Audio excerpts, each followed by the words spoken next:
முத்தமலை பற்றி பேசிக் கொண்டிருக்கிறோம். முத்தம் பற்றிய கவிதை. உதடுகள் எழுதும் ஹைக்கூ முத்தம். உதடுகள் எழுதும் ஹைக்கூ கவிதை முத்தம். பெண்ணே, பிரம்மன் உன் உதடுகளில் எழுதிய கவி வரிகளை படிக்கின்றேன் புத்தனின் மனநிலையில். பெண்ணை, பிரம்மன் உன் உதடுகளில் எழுதிய கவி வரிகளை படிக்கின்றேன் புத்தனின் மனநிலையில். இதோ தொலைபேசியின் எதிர்முனையில் வார்த்தைகளற்று மௌனித்து இருக்கிறாய். தொலைபேசியின் எதிர்முனையில் வார்த்தைகளற்று மௌனித்து இருக்கிறாய். உன் மூச்சின் சத்தங்களை எல்லாம்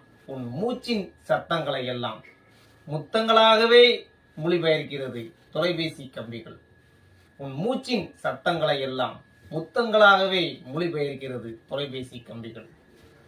தேநீரில் கரைத்து பொங்கும் நுரைகளில் இன்னும் இருக்கிறது முத்தச் சுவடுகளின் அடையாளம். கவிதையாக்கம் வேமு ஜெயந்தன், கோகிலாபுரம். கவிஞர் வேமு ஜெயந்தன், கோகிலாபுரம். நன்றி, வணக்கம்.